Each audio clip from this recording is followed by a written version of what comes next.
8h30, merci de passer cette matinée avec nous. Il fait 11 degrés ce matin à Jérusalem. Immédiatement, la revue de la presse israélienne relayée par Radio J.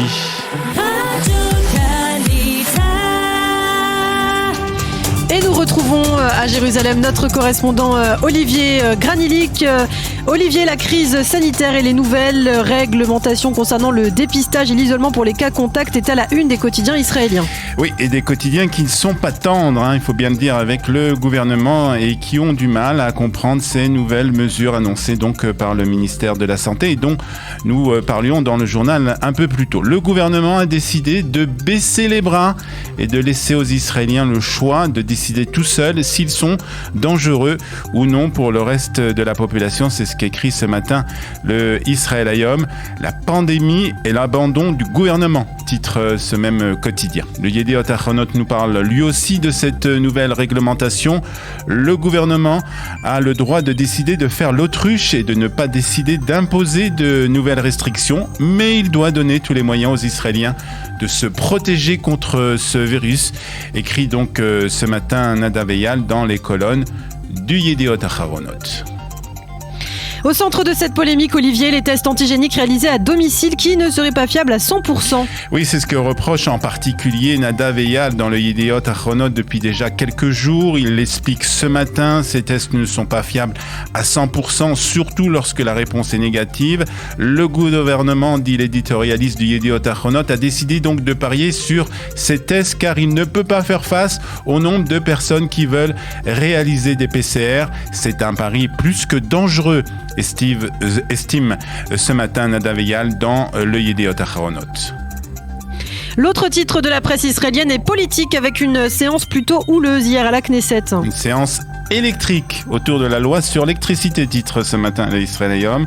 Le Maariv explique que la Knesset a été le théâtre d'échanges plutôt musclés lorsque des législateurs délibéraient donc sur un projet de loi qui permettrait donc à des milliers de maisons construites illégalement, principalement dans les communautés arabes et dans le Negev, de se connecter au réseau électrique, projet de loi qui a été adopté par une courte majorité. Les députés et les huissiers de la Knesset ont dû intervenir, nous raconte ce matin le Maariv, pour éloigner le Premier ministre Naftali Bennett des bancs de l'opposition, alors que les membres de l'opposition scandaient le mot honte et tapaient sur les bancs. Et ce matin, on connaît le nom des 9 candidats au poste de procureur général. Oui, c'est le Israël Hayom qui publie cette liste. La commission de recherche du prochain procureur général a dévoilé donc les noms des candidats pour remplacer Avichai Mendenblit, qui termine son mandat le 1er février après donc 6 ans.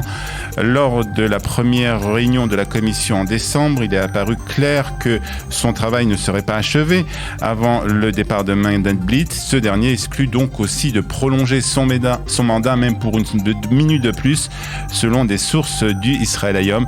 Le gouvernement nommera donc un procureur général intérimaire jusqu'à ce qu'il trouve un candidat permanent. Puis en raison de l'importance du rôle, la nomination doit généralement être approuvée à l'unanimité par tous les membres de la commission et le candidat doit avoir des qualifications professionnelles requises.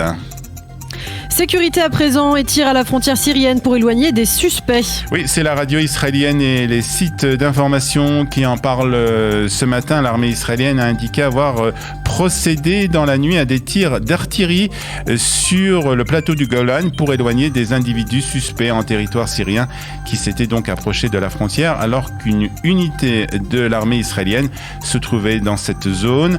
Les forces israéliennes ont procédé à des tirs de bombes éclairantes et des tirs d'artillerie, après quoi les suspects ont fui vers le territoire syrien. C'est ce qu'a indiqué un porte-parole de l'armée israélienne. Aucune victime n'a été signalée dans cet incident. Enfin, on en parle sur Radio J de ces déclarations d'Emmanuel Macron sur les personnes qui ne veulent pas se faire vacciner, qui ont retenu l'attention des quotidiens israéliens. Oui, en particulier celui du Yediot Ahronot, qui reprend ce matin donc les termes employés par le président de la République dans une interview aux Parisiens. Tamar Chabat, qui est la correspondante du journal à Paris, explique que les propos de Emmanuel Macron ont provoqué une tempête médiatique en France.